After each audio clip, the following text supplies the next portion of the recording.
So this is a video about how to do push-ups correctly. You see people do some really funky stuff when they first start walking in, or they think they're doing push-ups. Like, oh, I did 100 push-ups today. I'm like, show it to me. And they show it to me, and it's like it's a mess.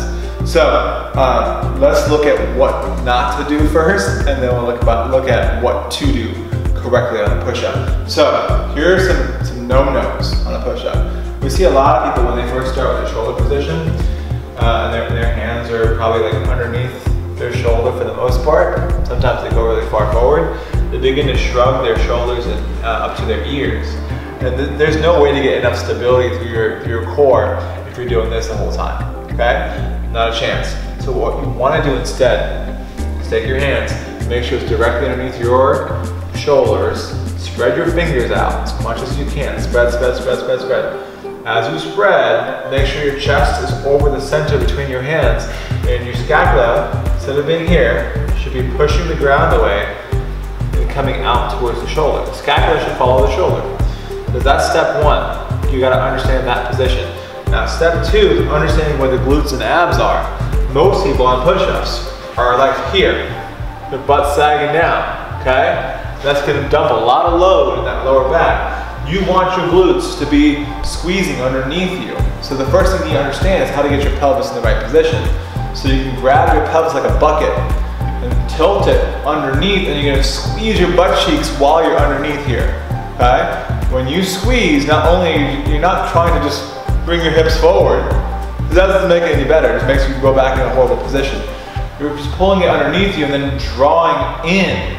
Kegel's drawing in, your obliques are pulling in, your upper abs are pulling in, and you're squeezing your butt as tight as you can, okay? That push that you're doing with your hands reinforces all of that, okay? So you want to be tight through your legs too. You want to squeeze your thighs together, make sure you're nice and locked. So to put that all together, I'm setting up. I start with my hands first. So I go hands, that's my point of contact. I spread, I push, I'm already set. Here's where I'm already pulling my abs in. And when I step back, the moment I step back, whichever leg I'm stepping back with, I'm already gonna squeeze that glute. So I'm gonna go here, I'm gonna squeeze this glute and pull my abs in. And same with the opposite side. Boom, now I'm ready to do a push-up, okay? I'm actually already engaged here. So now to do my full push-up, I wanna make sure I'm still always actively pushing the ground away with my hands.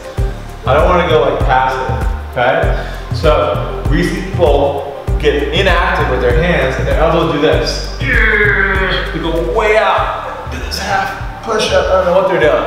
And it's terrible on the shoulder. If your arms are active and you're digging into the ground, you should actually keep your elbows about 45 degrees. So right about here, okay? Keep pushing your hands in the ground, glutes and abs are on. I look upwards ahead of me, I lower myself, pull myself out, okay? That's a full, solid push-up. I'm not sagging, I'm not doing weird stuff, my hands are active, and I'm not flaring way out like that, okay? That's the key thing to do a push-up. And if you're not ready for push-ups, you're not ready for the full range, I would work on your knees first. The regression is just on your knees, same thing, glutes stuck underneath you, the same rules apply. Same idea, okay? Inhale down, exhale, and reinforce all your cues, okay? Until next time, guys, for more information like this, make sure you like, hit subscribe,